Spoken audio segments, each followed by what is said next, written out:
یعنی آدم علیہ السلام کا ذکر ہے کہ فعصا آدم ربہ، آدم علیہ السلام نے جو گیہوں کھائے تھے اس کا تذکرہ ہے، تو اللہ تعالیٰ اپنے مقربین کا ذکر فرما رہا ہے۔ اس کے بعد میں ہمیں جو سبق دینا ہے وہ توبہ والا سبق دینا ہے، تو وہ سبق ہم لے لینا۔ آدم علیہ السلام کے بارے میں آپ بولنے بیٹھ جائیں گے، پھر دیگر انبیاء اکرام علیہ السلام کے جو تذکرے ہوئے اس میں کوئی بات آپ کو ایسی لگ رہی ہے، لوگ اس کو باضابطہ بیان کرتے، اس میں بے ادبی کا پہلو ہوتا، تو اللہ کا اور اللہ کے رسولوں کا اور نبیوں کا معاملہ ہے، اس میں بات نہیں کرنا چاہیے، خاموش بیٹھ جانا چاہیے، اس کو آپ سند نہیں بنا سکتے۔ سند بنانے کا مطلب ایسا ہی ہوا جیسے میں نے انما انا بشر مثلکم والی آیت میں کہا کہ وہاں پہ تو حضور یہ فرما رہے ہیں اللہ تعالیٰ کے حکم کی وجہ سے، اللہ نے فرمایا قل، آپ فرما دیں انما انا بشر مثلکم یوحی الیہ، میں تمہاری طرح بشر ہوں، میری جانب وحی کی جاتی ہے۔ تو یہ لوگ کیا کرتے، اس کو سند بنا کے بولتے جاتے کہ نہیں رسول اللہ صلی اللہ علیہ وسلم کو اللہ تعالیٰ بولے میں بشر ہوں۔ اللہ تعالیٰ حضور کو فرمائے کہ یا رسول اے حبیب آپ فرمائیں، لیکن ان کو کون بولا تھا، بولتے بیٹھو کہ بشر ہے بشر ہے۔ حضور اگر بشر ہوں فرما رہے ہیں تو اس کا مطلب یہ ہے کہ حضور اپنا مرتبہ بتا رہے ہیں، تم مجھے رب نہ سمجھو، اس لیے حضور کہہ رہے ہیں کہ میں بشر ہوں۔ اب یہ جو گدھے ہیں، یہ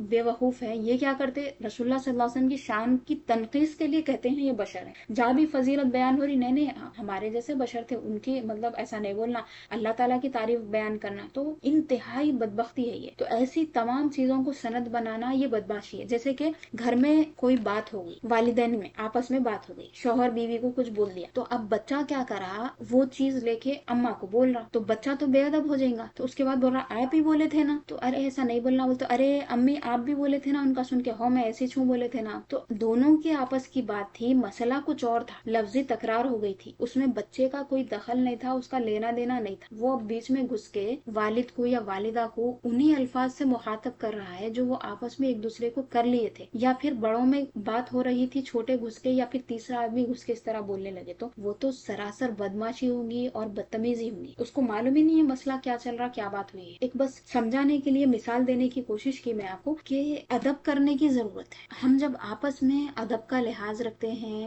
ہمارے رشتہ داریوں میں اور ایک دوسرے کے ساتھ میل جول میں ادب کا لحاظ رکھتے ہیں، تو رسول اللہ صلی اللہ علیہ وسلم کا ہمیں کتنا ادب رکھنا چاہیے۔ پھر اللہ تعالیٰ نے خود ہمیں ادب سکھایا ہے، بار بار الگ الگ آیاتوں میں الگ الگ طریقوں سے اللہ تعالیٰ فرما رہا، تو رسول اللہ صلی اللہ علیہ وسلم کی بارگاہ میں ادنا سی بے ادبی بھی باعث کفر ہے۔ دوسرے آپ جتنے گناہ جس سے ہو رہی، اللہ تعالیٰ کا مسئلہ ہے، اللہ کے بندے کا مسئلہ ہے، اللہ چاہے معاف کرے، اللہ چاہے معاف نہ کرے، لیکن جو بے ادب و گستاخ ہے اس کے بارے میں فرما دیا کہ اس کے پورے اعمال مٹی میں مل جائیں گے، سب اکارت ہو جائیں گے، ان تحبط اعمالکم وانتم لا تشعرون، اس کو پتہ بھی نہیں لگیں گے، اس کے اعمال پورے چلے جائیں گے۔ تو یہاں پہ بے ادبی نہیں ہونا، اور خود ان کا اطلاق کرے تو مردود بارگاہ ہوگا۔ دیکھیے وہ کلمات جو اللہ تعالیٰ نے اپنے انبیاء کے لیے فرمائے ہیں، وہ کلمات کو اگر کوئی رٹے گا، بار بار کہے گا، تو مردود ہو جائے گا، اللہ کی بارگاہ سے دھکارا ہوا ہو جائے گا۔ پھر ان کے یہ افعال جن کو ذلت اللغزش سے تعبیر کیا جاتا ہے، ذلت اللغزش یعنی بغیر ارادے کے کوئی ایسا کام ہو گیا جو